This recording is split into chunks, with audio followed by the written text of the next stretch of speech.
Hello दोस्तों, स्वागत है आपका फ्रेंड स्टडी सर्किल चैनल में। और दोस्तों, आज के इस वीडियो में यूपी ट्रिपल एससी द्वारा आयोजित होने वाले 20 अगस्त को एग्ज़ाम, जैसा कि पीईटी एग्ज़ाम है, तो इस टॉपिक पे एक जीएस का पोर्शन जैसा कि इंडस वैली सिविलाइजेशन से जितने भी क्वेश्चंस बन सकते हैं वो आपके लिए वन लाइनर के रूप में प्रस्तुत हैं। दोस्तों, वीडियो को आप लोग देखिएगा और इससे बाहर बिल्कुल नहीं आएगा।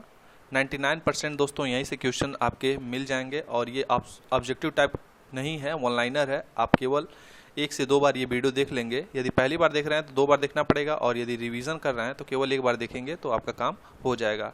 फिर दोस्तों, इससे अगले टॉपिक पे हम लोग आपसे वीडियो प्रोवाइड करवाएंगे।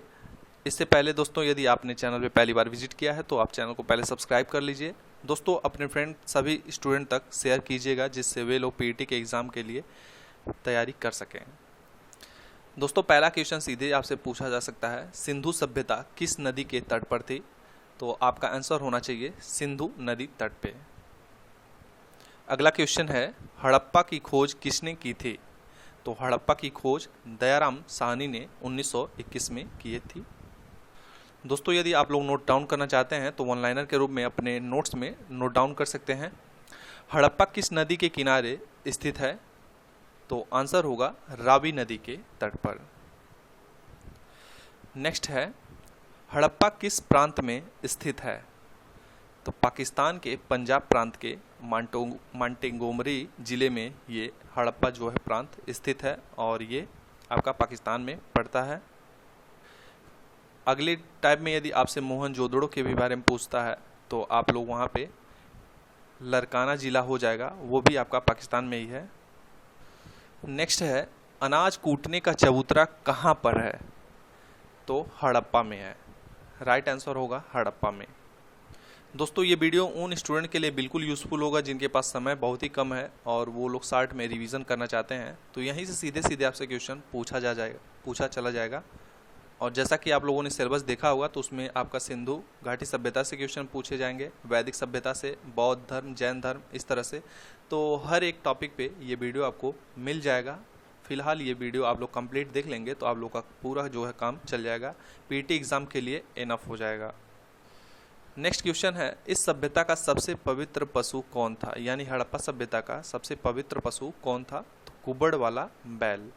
राइट आपका आंसर होना चाहिए कुबड़ वाला बैल। अगला क्वेश्चन है, सिंधु सभ्यता का सबसे पूर्वी स्थित नगर था? तो सबसे जो पूर्व में स्थित नगर था वो आपका आलमगीरपुर था, और ये आपके यूपी में स्थित है। अगला क्वेश्चन है, सिंधु सभ्यता का सबसे पश्चिमी नगर कौन था? अभी आपने पूर्वी नगर पढ़ा है तो आलमगीरपुर यूपी। पश्चिमी की बात करें तो सुतकांगेडोर है जो बलूचिस्तान में स्थित है। फिर आपसे नेक्स्ट पूछेगा, सबसे उत्तरी नगर है हड़प्पा सभ्यता का? तो मांडा हो जाएगा जो जम्मू कश्मीर में है। तो 3 आप लोगों ने याद कर लिया होगा, पूर्वी में आलमगीरपुर, पश्चिमी सुतकांगेडोर, और उत्तर में मांडा, और सबसे दक्षिणी स्थल यदि पूछता है तो दैमाबाद हो जाएगा जो आपके महाराष्ट्र के अहमदनगर जिले में गोदावरी नदी के तट पर स्थित है। तो दक्षिणी में दैमाबाद हो गया। आपका पूर्वी पता ही होगा, पश्चिम पता होगा, उत्तर पता होगा। इस चीज़ को आप लोग दिशा वाइज लर्न कर सकते हैं या फिर राइट कर सकते हैं, लिख सकते हैं नोट्स में। इस सभ्यता का दूसरा नाम क्या था? तो कांस्ययुगीन सभ्यता थी। इसमें आपका डिस्टेंस पूछता है तो इस सभ्यता का पूर्व से पश्चिम की दूरी 1600 किलोमीटर थी। आप लोग इस तरह से याद करेंगे, पूर्व से पश्चिम 1600 किलोमीटर। इस सभ्यता का उत्तर से दक्षिण की दूरी है तो 1400 किलोमीटर है। राइट आंसर हो जाएगा 1400 किलोमीटर। नेक्स्ट क्वेश्चन है, सिंधु सभ्यता की समुद्र तट कितना लंबा था? तो 1300 किलोमीटर। सिंधु सभ्यता के समुद्र तट जो था वो 1300 किलोमीटर लंबा था। यह किस प्रकार की सभ्यता थी? तो नगरीय सभ्यता थी। सिंधु सभ्यता जो थी वो नगरीय सभ्यता थी। सिंधु सभ्यता में मकान किस प्रकार के बने होते हैं? तो राइट आंसर होगा पक्की ईंटों का प्रयोग करके सिंधु सभ्यता के मकान बने होते थे। नेक्स्ट क्वेश्चन है, कांसा कैसे बनाया जाता है? ये सिंपल आपसे कभी भी क्वेश्चन पूछ सकता है। तो कांसा जो है टीन और तांबे के मिक्सचर से बनता है, कांसे का निर्माण होता है। आपसे क्वेश्चन पूछेगा सिंधु सभ्यता में क्या लोगों को लोहे धातु का ज्ञान था, तो आपका आंसर हो जाना चाहिए नहीं, लोहे धातु का ज्ञान नहीं था। नेक्स्ट क्वेश्चन है मोहनजोदड़ो की खोज किसने की थी, तो 1922 में राखलदास बनर्जी। अगला क्वेश्चन है नर्तकी की मूर्ति कहाँ से प्राप्त है, तो नर्तकी की मूर्ति जो है मोहनजोदड़ो से प्राप्त है, राइट आंसर हो जाएगा मोहनजोदड़ो से। नेक्स्ट क्वेश्चन है नर्तक की मूर्ति किस धातु की बनी है, तो जो धातु का यूज़ हुआ है उसमें वो कांस्य की है, यानी कि टीना और तांबे से कांसा बना है और उसी की ये मूर्ति बनी हुई है। अगला क्वेश्चन पूछ सकता है सैंधव सभ्यता का सबसे बड़ा निर्माण क्या है, यानी कि उस सभ्यता का जो सबसे बड़ा निर्माण था वो क्या चीज़ था, तो विशाल जो अन्नागार था वो मोहनजोदड़ो से प्राप्त था और यही वहाँ का सबसे बड़ा निर्माण था, विशाल अन्नागार। अगला क्वेश्चन है चंद्रहुदड़ो नगर की खोज किसने की थी, तो चंद्रहुदड़ो नगर की खोज जो है एनजी मजुमदार ने 1931 में की थी। और यदि इसमें नदी पूछे तो सिंधु नदी हो जाएगा। मनके बनाने का कारखाना कहाँ से मिला है, तो मनके बनाने का जो कारखाना है वो चंद्रहुदड़ो से मिला हुआ है। पक्की मिट्टी की पाइपनुमा नालियाँ कहाँ से मिली हैं, तो ये भी आपके चंद्रहुदड़ो से ही मिला हुआ है, पक्की मिट्टी की पाइपनुमा नालियाँ।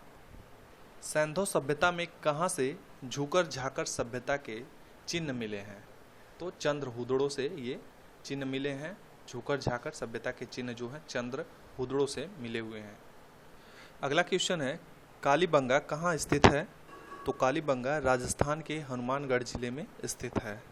तो सीधे सीधे आपसे पूछेगा कि कालीबंगा का संबंध किस राज्य से है, कहाँ पर है, तो आप सीधे सीधे यहाँ पे आपको राजस्थान न देकर हनुमानगढ़ जिला और अदर जिला भी दे सकता है, जो राजस्थान के जिले होंगे तो आप लोग इसे अच्छी तरह से लर्न करेंगे। तो राजस्थान के हनुमानगढ़ जिले में कालीबंगा स्थित है। कालीबंगा किस नदी के किनारे स्थित है या फिर है, तो सरस्वती नदी के किनारे। अगला क्वेश्चन है कालीबंगा का शाब्दिक अर्थ क्या है, तो काले रंग की चूड़ियाँ इसका शाब्दिक अर्थ होता है कालीबंगा का। अगला क्वेश्चन पूछेगा आपसे कालीबंगा की खोज किसने और कब की, तो कालीबंगा की खोज जो है अमलानंद घोष ने 1951 में की थी, तो राइट आंसर हो जाएगा अमलानंद घोष। कालीबंगा आप लोग अच्छे से लर्न कीजिएगा, अक्सर एग्जाम में ये पूछता है। दो फसली कृषि के साक्ष्य कहाँ से प्राप्त हैं, तो दो फसली कृषि के जो साक्ष्य हैं वो कालीबंगा से प्राप्त हैं। बनवाली कहाँ पर स्थित है, तो बनवाली जो है हरियाणा के हिसार में स्थित है, राइट आंसर हो जाएगा हरियाणा। बनवाली की खोज किसने की थी, तो बनवाली की खोज जो है आर.एस. बिष्ट ने की थी। अगला क्वेश्चन है धौलावीरा की खोज किसने की, तो धौलावीरा की जो खोज है वो जे.पी. जोशी द्वारा किया गया था। इसमें धौलावीरा का शाब्दिक अर्थ पूछ देता है, तो शाब्दिक अर्थ जो होगा वो होगा सफ़ेद कुआं। धौलावीरा का जो शाब्दिक अर्थ है वो सफ़ेद कुआं होता है।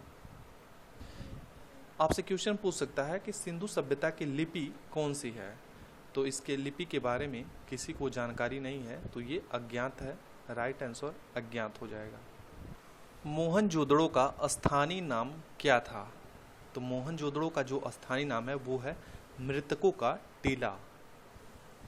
अगला क्वेश्चन है मोहनजोदड़ो में सबसे बड़ा भवन कौन सा है, तो जो सबसे बड़ा भवन है वो धान्यागार और अन्नागार है। आपसे क्वेश्चन पूछ सकता है क्या सिंधु सभ्यता के निवासियों को चांदी की जानकारी थी, तो हाँ चांदी की जानकारी थी मगर लोहे की जानकारी नहीं थी। अगला क्वेश्चन है सैंधव नगर लोथल किस नदी के तट पर है, जो लोथल है वो किस नदी के तट पर है, तो पहली चीज़ तो लोथल आप लोग याद कर लीजिए कि गुजरात में है और भोगवा नदी के तट पर स्थित है। अगला दो क्वेश्चन क्या हड़प्पा काल के लोग लोहे से परिचित थे, तो नहीं, आपको जैसा कि मैंने पहले ही बता दिया था। दैमाबाद किस नदी के किनारे स्थित है, तो दैमाबाद जो है प्रवरा नदी के किनारे स्थित है। और दैमाबाद आपको बताया था मैंने कि महाराष्ट्र के अहमदनगर जिले में स्थित है। अगला क्वेश्चन है, रंगपुर किस नदी के किनारे पर है? तो रंगपुर जो है मादर नदी के किनारे स्थित है। सिंधु सभ्यता की जानकारी का प्रमुख स्रोत क्या है? तो सीधा सा सिंपल सा आंसर होना चाहिए कि इसकी खुदाई हुई थी, तो पुरातात्विक खुदाई जो है सिंधु सभ्यता की जानकारी का मुख्य स्रोत है। अगला 2 क्वेश्चन, क्या हड़प्पा के लोग चाक का प्रयोग करते थे? तो हाँ, राइट आंसर हो जाएगा कि हड़प्पा सभ्यता के लोग जो हैं चाक का प्रयोग करते थे।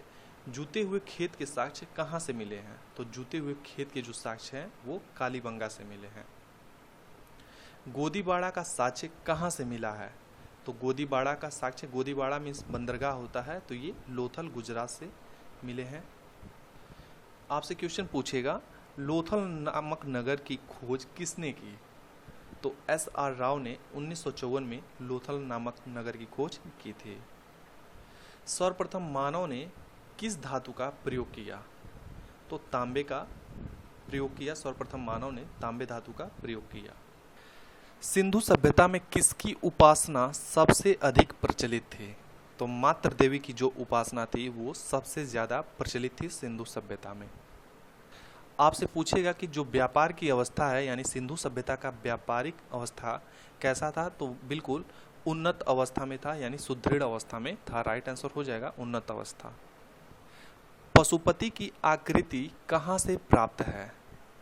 तो मोहनजोदड़ो से ये पशुपति की आकृति प्राप्त है। राइट आंसर हो जाएगा मोहनजोदड़ो। अब मोहनजोदड़ो का जो शाब्दिक अर्थ है वो मृतकों का टीला है। कहाँ पे है? तो पाकिस्तान के लरकाना जिले में स्थित है। और किस नदी के तट पे? तो सिंधु नदी के तट पे है। किसने पशुपति की समानता रुद्र से की है? तो मार्शल महोदय ने पशुपति की समानता रुद्र से की है। कपास उत्पादन का सर्वप्रथम पता कहाँ से चलता है? तो सैंधव काल के निवासियों द्वारा कपास का जो उत्पादन है वहाँ से पता चलता है। अगला क्वेश्चन है, मिट्टी के बने हुए हल कहाँ से मिले हैं? मिट्टी का जो हल बना हुआ था वो कहाँ से मिला? तो जो इसका साक्ष्य है वो बनवाली से मिला। राइट आंसर हो जाएगा बनवाली। हड़प्पा के निवासी गोमेद कहाँ से प्राप्त करते थे? तो राइट आंसर हो जाएगा गुजरात। गुजरात से हड़प्पा के निवासी गोमेद प्राप्त करते थे। और आज का अंतिम क्वेश्चन है, धान की भूसी कहाँ से प्राप्त है? जो साक्ष्य पूछेगा कि धान की भूसी का साक्ष्य जो कहाँ से प्राप्त है, तो रंगपुर से प्राप्त है। यदि चावल का पूछेगा तो लोथल, जैसा कि गुजरात में जो लोथल है भोगवा नदी तट पे, वहाँ से चावल के साक्ष्य मिले थे। तो दोस्तों पूरा कोशिश किया गया है कि जो भी क्वेश्चन बन सकते हैं और आ सकते हैं एग्ज़ाम में, तो उसी के लेवल को रखकर इस वीडियो को तैयार किया गया है। वीडियो अच्छा लगे तो आप लोग दोस्तों तक शेयर कीजिएगा, और यदि आप लोग कमेंट करेंगे तो इस पर फिर से नए टॉपिक पे वन लाइनर के रूप में आपको वीडियो प्रोवाइड किए जाएंगे। मिलते हैं किसी नए अपडेट के साथ, तब तक चैनल पर बने रहिए, अपनी तैयारी करें। Take care, bye bye.